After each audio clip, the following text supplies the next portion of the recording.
And then my parents were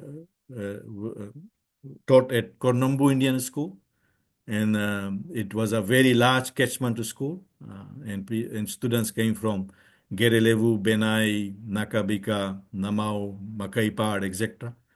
And I know the difficulties, and so, but looking at the in hindsight, I recently did a research of the number of Fiji Indians who have done PhDs or postdoctoral fellowships, and that was, I think, about 4 years ago, and I reached the figure of about 238.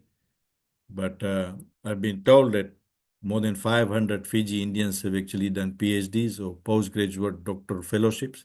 Some of them have become emeritus professors. So all this has become possible because of the sacrifice of the Girmitians. And if you look back, even in those harsh conditions, their priority was to build schools in Fiji. And the first school or first primary school established uh, by the Indian community was in Wairuku, Rekireki, by Badri Maharaj. And schools were set up right across Fiji by the Indian Girmitians and the first generation of Girmitians. And so that has been one of the sacrifice which has bared fruits for the Fiji Indians. And when I did my research, the Fiji Indians who have done PhDs work right across the world. There are Fiji Indians who teach in universities in Norway, Sweden, Denmark, even in Mexico and Japan. And it is surprising that around 22% of those people who I researched regarding who have done PhDs were women. And some of these women come from very, very poor families. An example of a lady was from Vuni Duidui in Vanuatu, uh, who has done a PhD and has won an award in Australia for her research in autism, nationally recognized. And then I talked to another lady from Tavrao, which is halfway between Ba and Latoka, who used to sell bean and boda on the side of the road to pay her bus fares to school, and did a PhD and has won several awards in journalism and is now a professor in journalism and media at University of Western Sydney in Sydney. So these are some of the stories, but imagine these girls, and I always promote that you know nothing is impossible. And these ladies who I have talked to, it is incredible, and all these fruits which and our generation that have done PhDs and masters, etc. It is because of those Girmitians who had only one goal, was to build schools one way or the other. I mean, my grandfather, my Aja, he was the one who donated land and built the four classrooms in the beginning for Amichan Memorial Primary School to commence in Latoka. I know some other people who donated their money. I know another family who lives in Brisbane. His grandfather donated land for the Vuni Vakaloa Loa Arya Samaj Primary School in Vuni Vakaloa Rekireki. He donated his land for the school to commence. So these are the stories which the Girmitians, they place so much emphasis on education. And I also visited Vunivau village where I met some of the elders whose ancestors came to David Whippy's plantation. And in Hindi, you call narkul. In English, you call reeds.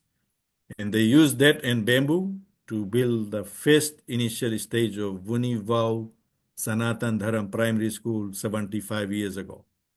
And so the sacrifice of the Girmitians, you cannot value in dollar terms. They did not have uh, probably 3 meals to eat, but they donated their money, and that time it was gold sovereign coins to build schools all over Fiji. And through them, we are where we are today. So that's all I wanted to say today, very briefly regarding the 146 years of the Girmitiers who went to Fiji. So thank you so much for that. Very briefly, I have about 5 to 7 more minutes left on my time. Can Yeah. you just describe how important is it to remember this history and to also educate our young people about this? Because like the people you have mentioned yourself, Ms. Kriti Sharma, Mr. Rajendra Prasad, these are from the older generation. Of the generation, unfortunately, they're out, and just the young people will be left, and people like myself and my contemporary would not have this knowledge. So how important is it to preserve this knowledge for our future generation? It is very important, and it is very critical that our younger generation know the history, and not only for the generation which is there, but the generations to come. How did our ancestors came, what difficulties they went through, and their priority of education and their sheer dedication built Fiji to one of the strong economies of the South Pacific. I mean, if you go prior to 1987, before the first coup happened, the standard of living in Fiji was very high, and the standard of education was very high. And not only that, the Girmitians preserved the culture, and I also spent a lot of time in the collation and collection of fag or chauta, and I have done interviews with journalists from India. And where our ancestors came from, fag and chautal has died down, no longer exist in many of those rural villages in India. So it is, you feel very proud that after 146 years, people still sing Chautal and Fag. And just very quickly, when I was doing this research about 2 years ago about Chautal and Fag, I was getting very impatient that I would not be able to get a Chautal or Fag from the island of Taveuni. And I am a very strong Hindu, and I prayed. And within a week, a person contacted me from Taveuni, and they have a chautal called, I think, Mandali called Central Taveuni Sanatan Dharam Mandali.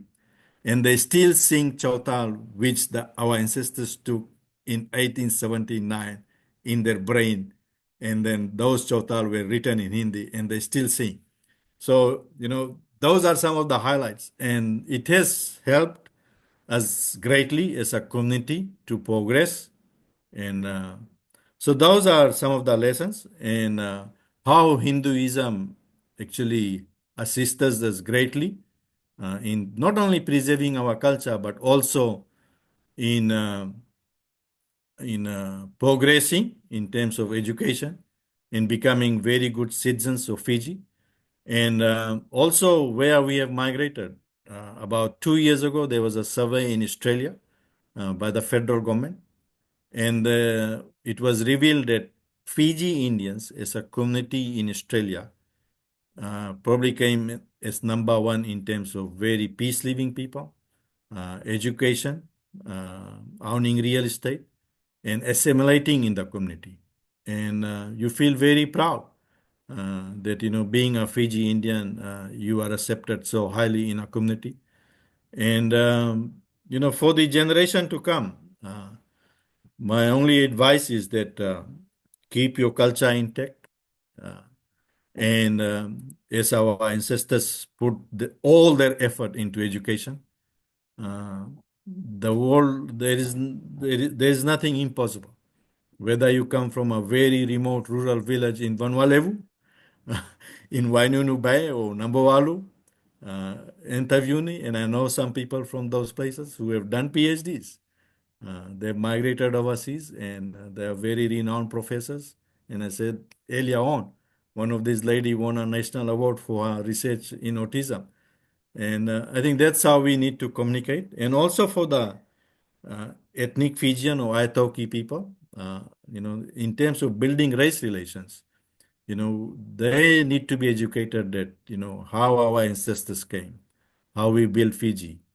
And I always thought, that coconut palms flourished on the southern half of Vanuatu in the Condrove and Taveuni that was planted by the Fijians. No, It was actually planted by the Girmitians who came on those islands. I mean, imagine Rambi Island, which is 170 acres or hectares, and 200,000 coconut palms. I think Tavuni had close to 500,000 coconut palms on Wainunu plantation. Oh, sorry, in Wainunu on David Whippy's plantation. I think the Girmitians planted more than 40 to 50,000 coconut palms. So they worked very hard. And, as I said yesterday in my commentary, I think there is a delegation from India visiting Fiji for this 146 celebration. These people should be taken to Wainunu Bay or Natewa Bay and maybe ask one or two of them to dig a hole in the middle of the day at midday and plant a coconut palm and realize what the Gimitias went through. So, imagine, in those times, the only consolation of working in Wainunu, very briefly, is that they had hot springs and creeks where you could get warm or hot water. So even at the end of the day, you could have a nice hot shower or a bath in the river.